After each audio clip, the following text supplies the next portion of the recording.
Kadang, cinta tidak berakhir dengan perpisahan yang tenang. Ada yang berakhir dengan luka, dengan air mata, dan dengan keberanian yang tak semua orang punya. Hari itu, seorang wanita datang ke pernikahan suaminya sendiri. Bukan untuk menangis, bukan untuk memohon agar dia kembali, tapi untuk menyerahkan sesuatu yang akan mengubah segalanya, sebuah surat cerai. Di balik langkah tenangnya, tersimpan kisah panjang tentang pengkhianatan, harga diri, dan cinta yang akhirnya memilih pergi dengan terhormat. Inilah kisah seorang istri sah yang datang ke hari pernikahan suaminya, bukan sebagai tamu, bukan sebagai pengganggu, tapi sebagai akhir dari sebuah cinta yang pernah begitu indah.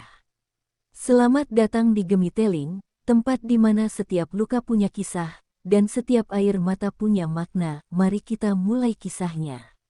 Hari itu, langit Jakarta mendung, seperti tahu ada hati yang sebentar lagi akan pecah. Rara menatap dirinya di depan cermin, gaun sederhana berwarna krem membalut tubuhnya. Di tangan kanannya, selembar kertas putih yang sudah berkali-kali ia lipat dan buka kembali. Surat cerai. Tangannya bergetar, tapi matanya tajam, bukan karena benci, tapi karena ia sudah lelah menahan segalanya terlalu lama. 3 tahun ia menjadi istri yang selalu menunggu, istri yang selalu memaklumi setiap alasan, lembur, dan rapat mendadak. Ia bahkan hafal aroma parfum yang menempel di kemeja suaminya, aroma yang bukan miliknya. Tapi hari ini, semua itu berakhir. Hari ini, Reza, pria yang dulu bersumpah akan menjaganya, justru berdiri di pelaminan dengan wanita lain, dan Rara datang bukan untuk merebut, tapi untuk mengakhiri. Ia melangkah keluar dari taksi, berdiri di depan gedung megah yang penuh bunga dan senyum palsu. Musik pernikahan terdengar pelan, indah di telinga, tapi menusuk di dada. Semua orang di sana berpakaian rapi, memegang undangan berembos emas, undangan yang juga dikirim ke rumah Rara oleh seseorang yang mungkin ingin ia tahu bahwa ia telah digantikan. Rara menarik napas dalam-dalam. Hari ini bukan hari dia bahagia. Ini hari aku bebas, bisiknya pelan. Saat langkah kakinya memasuki aula, semua mata serempak menoleh. Suara bisik-bisik mulai terdengar, beberapa mengenal wajahnya. Di depan, Reza membeku. Senyum yang tadi ia paksakan di hadapan tamu lenyap seketika. Rara berjalan pelan, tapi setiap langkah terasa berat dan bermakna. Ia berhenti tepat di depan pelaminan, di hadapan suami yang dulu ia banggakan, dan wanita yang kini menggantikan dirinya. Selamat ya, Za, suaranya tenang, nyaris bergetar tapi penuh wibawa. Ia mengulurkan amplop putih kecil. Reza sempat ragu, tapi tangannya otomatis menerima. Saat amplop itu terbuka, selembar kertas meluncur keluar. Semua mata tertuju pada tulisan besar di atasnya, surat cerai. Musik berhenti, ruangan mendadak sunyi. Citra, wanita yang berdiri di samping Reza, menatap kertas itu dengan wajah pucat. Air matanya jatuh sebelum sempat berkata apapun. Rara menatap mereka berdua, tak dengan amarah, tapi dengan tatapan seseorang yang sudah selesai berjuang. Aku cuma ingin mengembalikan hak kamu, Za. Sekarang kamu bebas. Sama seperti aku. Ia berbalik, langkahnya tenang, gaunnya berayun pelan di antara keheningan dan pandangan orang-orang. Tidak ada air mata, tidak ada teriakan. Hanya satu hal yang tertinggal di ruangan itu, rasa malu dan penyesalan yang tak akan hilang seumur hidup. Ruangan yang semula penuh tawa kini berubah menjadi hening mematikan. Tamu-tamu berhenti berbincang, musik pun terputus di tengah nada. Semua mata menatap satu sosok wanita yang kini berjalan menjauh dari pelaminan, wanita yang dulu mereka kenal sebagai istri sah Reza. Reza berdiri kaku di tempat, keringat dingin mulai membasahi pelipisnya. Tangannya masih memegang surat cerai yang tadi diberikan Rara, jemarinya gemetar, suaranya tercekat. Rara, tunggu dulu, ucapnya terbata, tapi langkah Rara tidak berhenti. Di antara tatapan itu, ada rasa malu, ada rasa bersalah, tapi juga ada ketakutan karena semua kebohongan yang selama ini ia sembunyikan, kini terbuka di depan banyak orang. Citra, Wanita yang kini berdiri di samping Reza, menatap pria itu dengan mata yang mulai memerah. "Kamu belum cerai, Za?" Suaranya nyaris berbisik, tapi cukup terdengar oleh para tamu di barisan depan. Reza menunduk, tak bisa menjawab. Bisikan tamu-tamu berubah menjadi gunjingan yang memalukan. "Astaga, itu istri sahnya, kan? Jadi selama ini dia menikah lagi padahal belum resmi cerai." Citra menutup wajahnya dengan kedua tangan. Air matanya jatuh deras, bukan hanya karena malu, tapi karena sadar bahwa ia baru saja menjadi orang ketiga yang mempermalukan dirinya sendiri. Rara berhenti di tengah pintu keluar, menoleh sedikit, hanya sekejap, tapi cukup untuk membuat Reza menunduk semakin dalam. Tatapan itu bukan lagi tatapan cinta, melainkan tatapan perpisahan. "Aku nggak datang buat merusak, Za," katanya pelan, tapi suaranya menggema di seluruh ruangan. "Aku cuma datang buat nutup luka yang kamu buka sendiri." Tak ada lagi kata, tak ada lagi yang perlu dijelaskan. Ia tahu, harga dirinya hari ini terbayar lunas, tanpa harus menjerit, tanpa harus membalas. Di luar gedung, Rara berhenti sejenak, menatap dirinya sendiri di kaca mobil. Ia melihat wajah yang lelah, tapi juga kuat. Wajah seorang wanita yang tidak lagi ingin menjadi korban. Sementara di dalam sana, Reza jatuh berlutut di pelaminan, menunduk di hadapan tamu-tamu yang kini mulai meninggalkan tempat itu satu persatu.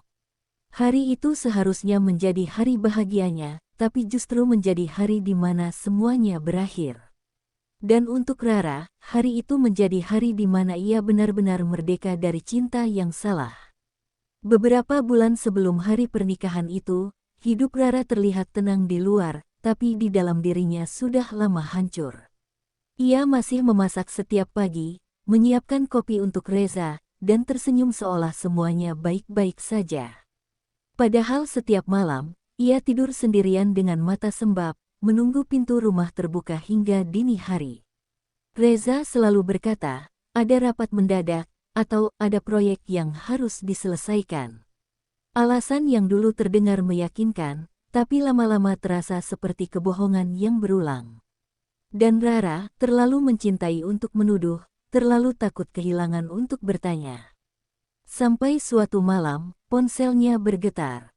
Sebuah pesan masuk dari nomor tak dikenal, "Kamu pantas tahu. Suamimu bersama aku sekarang. Kami akan menikah." Jantung Rara berhenti sejenak. Ia menatap layar itu lama, berharap itu hanya lelucon kejam. Tapi rasa di dadanya berkata lain. Malam itu, ia mengambil kunci mobil, menyusuri jalanan hujan yang dingin, mengikuti alamat yang dikirimkan orang itu. Dan di sana, dari kejauhan, ia melihat Reza duduk di restoran mewah, tertawa, menggenggam tangan wanita lain. Wanita yang belakangan ia kenal sebagai Citra. Rara berdiri di depan restoran itu selama beberapa menit, membiarkan air matanya jatuh tanpa suara. Ia tidak berteriak, tidak mendobrak pintu, hanya berdiri diam menatap kenyataan yang menghancurkan hatinya. Sampai seorang pelayan lewat dan menatapnya iba, barulah ia sadar bahwa dirinya sedang dilihat sebagai wanita yang ditinggalkan. Ia menunduk, masuk ke mobil, dan menangis sejadi-jadinya. Malam itu menjadi malam pertama ia benar-benar merasa sendirian di dunia ini. Sejak hari itu, Rara berubah. Ia berhenti bertanya, berhenti menunggu. Diam-diam ia mengumpulkan kekuatan, mencari tahu tentang hukum perceraian, menyiapkan dokumen-dokumen yang diperlukan. Tidak ada yang tahu, bahkan Reza pun tidak. Ia tersenyum di hadapan. Suaminya seolah tidak tahu apa-apa, padahal dalam hatinya sudah ada keputusan yang tak bisa dibatalkan. Ia akan mengakhiri semuanya dengan tenang, tanpa teriak, tanpa drama. Dan itulah sebabnya, saat ia datang ke hari pernikahan itu, ia tidak membawa amarah, hanya membawa bukti bahwa dirinya pernah mencintai dengan tulus, dan kini memilih melepaskan dengan terhormat. Dalam diam, Rara sudah memenangkan pertarungannya, bukan melawan Reza, tapi melawan rasa sakit yang hampir membunuh dirinya sendiri. Suasana di dalam gedung pernikahan berubah kacau. Musik yang tadinya lembut kini terhenti total, dan para tamu mulai berbisik-bisik satu sama lain. Wajah-wajah yang tadinya tersenyum kini menatap dengan rasa ingin tahu, bahkan beberapa dengan tatapan jijik dan kecewa. Reza berdiri kaku di pelaminan, wajahnya pucat seperti tak lagi punya darah. Di tangannya masih tergenggam surat cerai yang diberikan Rara.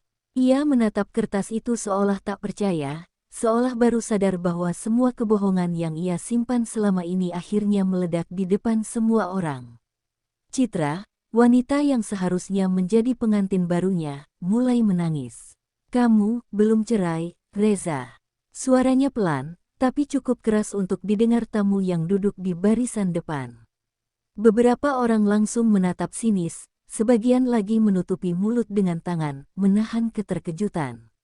Reza hanya menunduk, tak bisa berkata apa-apa. Ia mencoba menggenggam tangan Citra, tapi wanita itu menepisnya dengan air mata bercucuran. "Jadi semua ini cuma kebohongan. Aku ini apa buat kamu, Reza?" Suaranya pecah, mengiris keheningan. Reza membuka mulutnya, tapi tak ada suara yang keluar.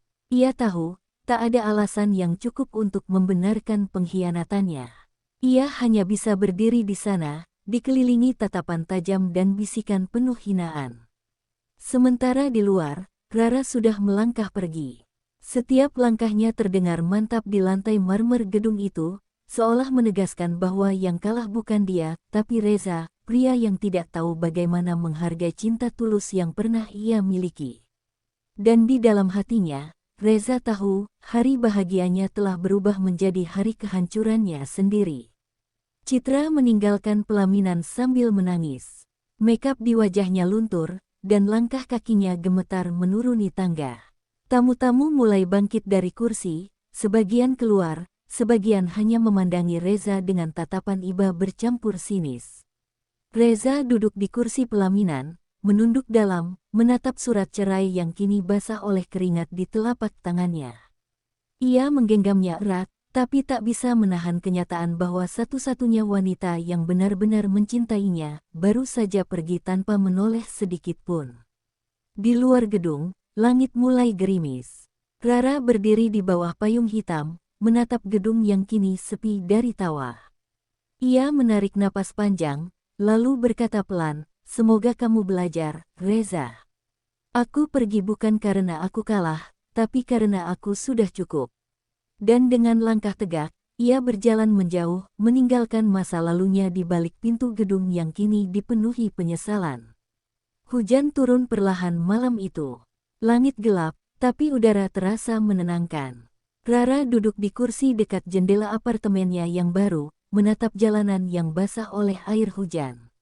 Di meja di depannya, secangkir teh hangat mengepul pelan, aroma melatinya menenangkan hati yang masih berusaha pulih dari badai masa lalu. Ia memejamkan mata sejenak, membiarkan kenangan datang dan pergi. Kenangan tentang Reza, tentang hari-hari di mana ia menangis tanpa suara, dan tentang hari ia melangkah pergi tanpa menoleh. Kini semua itu terasa jauh, seperti mimpi buruk yang perlahan memudar. Ponselnya berdering. Nama sahabatnya, Nina, muncul di layar. "Ra, kamu nggak apa-apa?" Suara di seberang terdengar lembut tapi khawatir. Rara tersenyum samar. "Aku baik, Nin. Aku cuma masih belajar untuk nggak marah lagi." "Marah itu wajar, Ra. Tapi kamu hebat, bisa bertahan sejauh ini." Rara terdiam sejenak, lalu menjawab pelan, "Aku nggak mau marah terus, Nin. Aku cuma pengen damai. Aku udah cukup sakit, sekarang waktunya aku sembuh." Hari-hari berikutnya, Rara mulai mengisi hidupnya dengan hal-hal kecil yang dulu ia tinggalkan. Ia kembali menulis, merawat tanaman, bahkan mengambil kursus singkat desain interior, hobi yang dulu selalu ia tunda karena sibuk menjadi istri yang sempurna. Perlahan tapi pasti, ia belajar tersenyum lagi, tanpa beban, tanpa kepura-puraan. Setiap kali rasa sesak datang, ia menulisnya di buku catatan kecil, bukan untuk mengingat luka, tapi untuk mengingat betapa kuatnya ia sudah melewati semuanya. Suatu sore, saat sedang duduk di taman kecil dekat apartemennya, seorang anak kecil berlari-lari sambil tertawa. Rara tersenyum melihatnya, lalu menatap langit yang mulai cerah setelah hujan. Ia berkata dalam hati, dulu aku kira dunia berakhir saat dia pergi. Tapi ternyata, dunia baru justru dimulai setelah aku berani meninggalkan yang menyakitiku. Dan di saat itu, Rara tahu, luka di hatinya sudah tidak lagi berdarah. Ia mungkin masih punya bekas, tapi bukan lagi sumber penderitaan, melainkan pengingat betapa kuatnya dirinya. Malam pun tiba. Rara menatap cermin, melihat pantulan wajahnya sendiri. Bukan wajah istri yang dikhianati, tapi wajah seorang wanita yang telah bangkit. Ia tersenyum pelan dan berbisik, "Terima kasih, Rara. Kamu akhirnya memilih dirimu sendiri." Untuk pertama kalinya setelah sekian lama, ia tidur nyenyak, tanpa tangisan, tanpa ketakutan, hanya dengan perasaan damai yang akhirnya benar-benar ia miliki. Beberapa bulan telah berlalu sejak kejadian di gedung pernikahan itu. Rara kini tinggal di sebuah kota kecil di pinggiran Bandung. Udara pagi di sana terasa segar, jauh berbeda dengan sesaknya Jakarta yang penuh kenangan pahit. Ia menyewa sebuah rumah mungil di dekat danau, dengan halaman kecil tempat ia menanam bunga lavender dan mawar putih.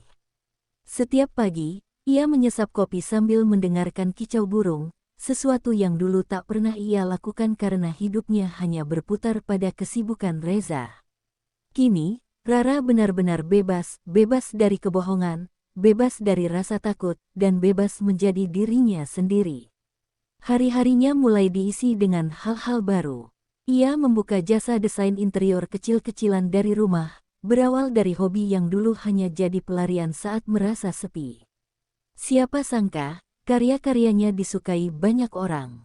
Ia mulai mendapat klien, satu demi satu, hingga akhirnya bertemu dengan seseorang yang akan mengubah langkah hidupnya, Arkan, seorang pengusaha muda yang memintanya mendesain kantor barunya. Pertemuan pertama mereka sederhana, tapi ada sesuatu dalam sorot mata pria itu yang membuat Rara merasa tenang, sesuatu yang belum pernah ia rasakan sebelumnya. Arkan tidak banyak bicara, tapi caranya memperhatikan Rara membuat wanita itu merasa dihargai. "Terima kasih sudah mau bantu saya, Bu Rara," katanya dengan sopan. "Panggil saja Rara," jawabnya sambil tersenyum tipis. Sudah lama sekali ia lupa bagaimana rasanya tersenyum tanpa beban. Selama bekerja bersama, Rara sering menemukan dirinya tertawa kecil karena lelucon Arkan yang ringan. Pria itu tidak mencoba mendekat dengan gombalan, tapi dengan sikap, sesuatu yang pelan-pelan membuat Rara merasa aman lagi. Namun di malam hari, ketika ia duduk di meja kerjanya sendirian, bayangan masa lalu kadang masih datang. Ia masih takut untuk percaya, takut untuk kembali jatuh pada cinta yang salah.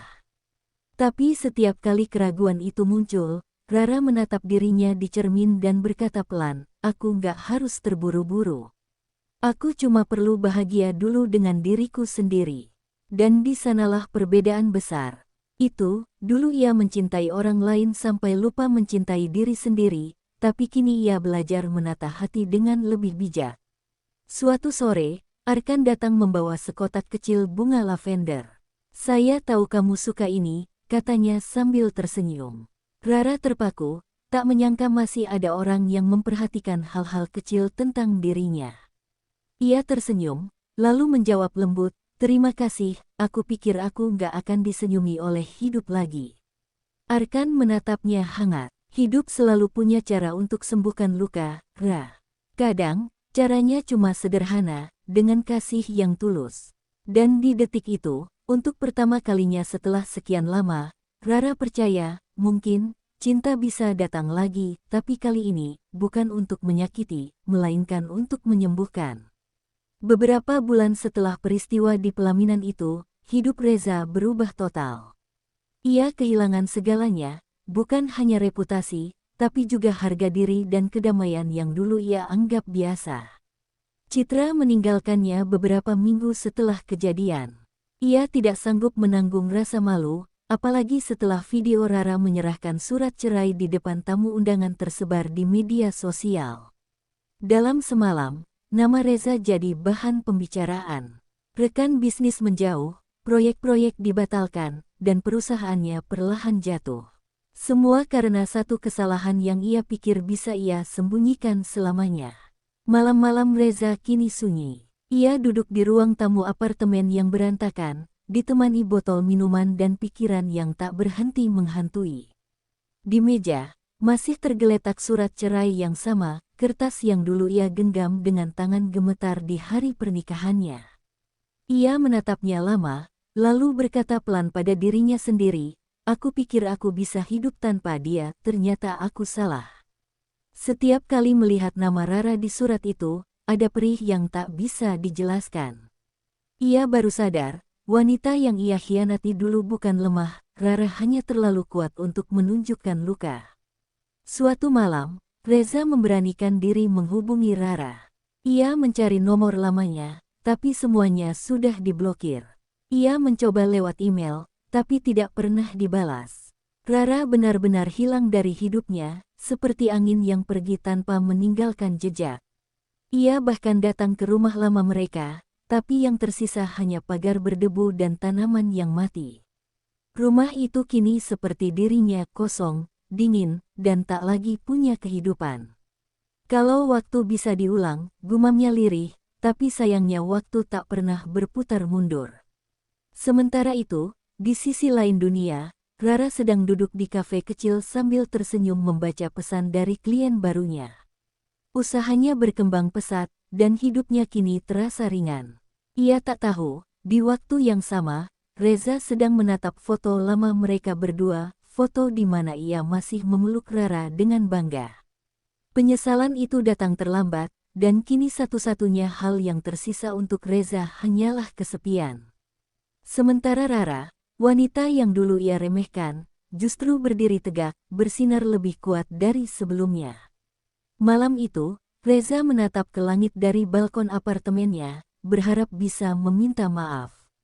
Tapi yang keluar dari bibirnya hanya helaan napas panjang dan air mata yang tak bisa ditahan. Ia akhirnya tahu, kehilangan Rara bukan sekadar kehilangan seseorang yang ia cintai. Ia kehilangan rumah, kehilangan ketenangan, kehilangan versi terbaik dari dirinya. Dan sejak hari itu, Reza menjalani hidup dalam diam, dengan satu beban yang tak pernah hilang, penyesalan yang akan ia bawa selamanya. Rara kini hidup di kota baru, jauh dari tempat di mana semua kenangan pahit itu bermula. Ia menyewa rumah kecil di pinggir kota, dengan halaman yang dipenuhi bunga melati, bunga yang selalu mengingatkannya pada ibunya, juga pada ketenangan yang dulu sempat hilang. Setiap pagi, ia duduk di beranda sambil menyeruput kopi dan menulis di laptopnya. Awalnya, hanya sekadar menulis curahan hati, tentang luka, pengkhianatan, dan perjuangan untuk bertahan. Tapi lama-lama, tulisannya mulai dibaca banyak orang. Orang-orang mulai mengenalnya sebagai sosok wanita yang kuat, yang mampu bangkit meski disakiti begitu dalam. Dari sana, lahirlah buku pertamanya, berjudul Luka yang Menjadi Kekuatan. Dalam buku itu, Rara menulis tanpa dendam, tanpa kemarahan. Ia menulis dengan ketenangan, dengan hati yang sudah berdamai. Ia menulis bahwa luka bukan untuk disesali, tapi untuk dimaknai. Bahwa kehilangan bukan akhir, tapi awal dari versi baru diri kita. Dan yang paling menyentuh, di halaman terakhir bukunya, ia menuliskan satu kalimat sederhana.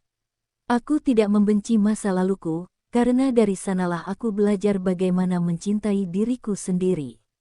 Kalimat itu menyentuh banyak hati, terutama wanita-wanita yang pernah merasa tak berdaya, seperti dirinya dulu.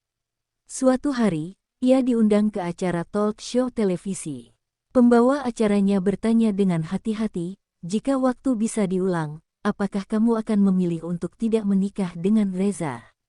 Rara hanya tersenyum. "Tidak," jawabnya lembut. "Tanpa masa lalu itu, aku takkan pernah jadi sekuat ini." Kalimat itu membuat studio hening sejenak, sebelum akhirnya disambut tepuk tangan panjang. Dalam momen itu, Rara tahu, luka yang dulu membuatnya hampir hancur, kini menjadi kekuatan yang menyembuhkan banyak orang. Malamnya, Rara pulang ke rumah dengan hati yang tenang. Ia membuka jendela dan menatap langit, seolah berbicara pada masa lalunya. Terima kasih sudah menghancurkanku dulu, bisiknya pelan. Karena dari kehancuran itu, aku belajar membangun kembali diriku sendiri.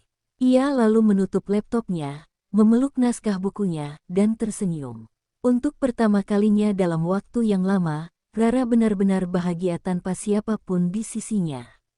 Hari itu, Rara menghadiri acara peluncuran buku di sebuah hotel mewah di Jakarta. Sudah lama ia tak menginjakkan kaki di kota itu, kota yang dulu menyimpan begitu banyak kenangan dan luka. Dengan gaun putih sederhana dan senyum tenang di wajahnya, ia melangkah masuk ke aula besar yang dipenuhi wartawan dan tamu undangan. Ia kini dikenal sebagai penulis sukses dan pembicara inspiratif. Tak ada yang tahu bahwa wanita kuat di atas panggung itu pernah datang ke pernikahan suaminya sendiri, membawa surat cerai di tangan. Tapi takdir memang punya caranya sendiri untuk mempertemukan masa lalu dengan masa kini. Di tengah kerumunan, Rara tiba-tiba merasa jantungnya berdebar. Matanya tanpa sengaja menangkap sosok yang tak asing, Reza. Lelaki itu tampak jauh berbeda dari dulu. Rambutnya sedikit beruban, matanya sayu, dan senyumnya tak lagi angkuh seperti yang Rara ingat. Ia berdiri di pojok ruangan, memegang buku Rara di tangannya, seolah ingin mendekat tapi ragu. Sesaat dunia terasa berhenti. Semua suara menghilang, hanya tersisa pandangan dua orang yang dulu saling mencintai tapi hancur karena keegoisan dan pengkhianatan. Setelah acara berakhir, Reza memberanikan diri menghampiri Rara, suaranya bergetar. Rara menoleh, menatapnya tanpa kebencian, hanya ketenangan yang sulit dijelaskan. "Kabar kamu baik?" tanyanya pelan. Reza tersenyum tipis, tapi matanya berkaca-kaca. "Aku baik, tapi tidak sebaik kamu." Ada jeda panjang di antara mereka. Rara hanya mengangguk pelan, lalu berkata, "Aku senang kamu datang. Mungkin ini memang waktu yang tepat." Reza menggenggam buku yang ditandatangani Rara, lalu berkata lirih, "Aku baca semua isinya, terutama kalimat terakhir." Rara menatapnya dengan lembut. "Aku tulis itu bukan untuk menyindirmu, Reza. Aku tulis untuk diriku sendiri, agar aku bisa benar-benar memaafkan." Air mata menetes di pipi Reza. Ia menunduk, "Aku tak minta kau kembali, Rara. Aku cuma ingin bilang, aku menyesal." Rara tersenyum, "Kali ini benar-benar tulus. Dan aku sudah memaafkan, bahkan sebelum kamu datang hari ini." Mereka berdiri dalam diam. Tak ada pelukan, tak ada janji untuk kembali. Hanya dua hati yang akhirnya berdamai setelah sekian lama berperang dengan luka masing-masing. Sebelum pergi, Rara berkata lembut, "Terima kasih karena pernah jadi bagian dari cerita yang menjadikanku seperti sekarang." Reza hanya menatapnya, tersenyum pahit, lalu melangkah pergi. Di matanya, ada kesedihan yang tak bisa dihapus waktu, tapi juga ada kelegaan karena akhirnya mereka berdua bisa menutup kisah itu dengan cara yang paling damai. Beberapa tahun berlalu sejak pertemuan itu. Hidup terus berjalan, dan waktu perlahan menyembuhkan segala luka. Rara kini tinggal di sebuah rumah kecil di tepi laut, tempat di mana suara ombak menjadi musik penenang jiwanya. Ia menjalani hari-harinya dengan damai, mengajar, menulis, dan membantu perempuan-perempuan yang pernah mengalami kisah serupa dengannya. Tak lagi ada air mata, tak lagi ada amarah. Hanya ketulusan, keteguhan, dan rasa syukur karena pernah kuat di saat dunia seakan menentangnya. Suatu sore, Rara duduk di tepi pantai sambil menatap matahari yang perlahan tenggelam. Angin laut berhembus lembut, membawa aroma asin dan tenang yang sulit dijelaskan. Di pangkuannya tergeletak buku catatan baru, kosong tanpa tulisan. Ia menatap halaman pertama dan tersenyum kecil. "Mungkin, sudah waktunya menulis kisah baru," bisiknya pelan. Kisah tentang hidup yang tak lagi berputar di masa lalu, tapi tentang harapan, tentang cinta yang datang bukan untuk melukai, melainkan menyembuhkan. Sementara itu, di tempat lain, Reza duduk di bangku taman, membaca ulang buku Rara. Setiap kalimat yang ia baca terasa seperti penyesalan yang baru disadari. Tapi kali ini, tak ada lagi air mata. Hanya rasa hormat yang mendalam untuk wanita yang pernah ia sakiti, tapi kini menginspirasinya untuk menjadi manusia yang lebih baik. Dalam hatinya, ia berbisik, "Kamu benar, Ra, cinta bukan tentang memiliki, tapi tentang belajar melepaskan dengan ikhlas." Malam pun datang. Rara menutup catatannya, menatap langit penuh bintang, dan tersenyum. "Terima kasih, Tuhan," ucapnya lirih. "Karena dari luka yang dulu membuatku rapuh, Kau ajarkan aku arti kuat yang sebenarnya." Ia lalu melangkah masuk ke rumah, menutup pintu dengan hati yang utuh, bukan karena seseorang datang menyembuhkan, tapi karena ia sendiri yang akhirnya mampu menyembuhkan dirinya. Dan begitulah kisah seorang istri yang datang ke pernikahan suaminya dengan surat cerai, bukan berakhir dengan tangisan, melainkan dengan kebangkitan. Sebab kadang, akhir yang menyakitkan adalah awal dari kehidupan yang lebih indah. Kamu sedang menonton Gemitelling, tempat di mana setiap luka punya cerita, dan setiap cerita punya makna. Kadang, hidup tak memberi kita akhir yang kita inginkan, tapi memberi kita akhir yang kita butuhkan. Rara mungkin pernah terluka, tapi dari luka itu, ia belajar arti kuat yang sesungguhnya. Dan mungkin, dari kisah ini, kita pun belajar bahwa cinta sejati bukan tentang mempertahankan, tapi tentang melepaskan dengan hati yang ikhlas. Terima kasih sudah menonton cerita ini sampai akhir. Jangan lupa untuk like, subscribe, dan aktifkan lonceng notifikasinya, agar kamu gak ketinggalan kisah-kisah penuh makna lainnya. Hanya di Gemitelling, tempat setiap luka punya cerita, dan setiap cerita punya makna. Sampai jumpa.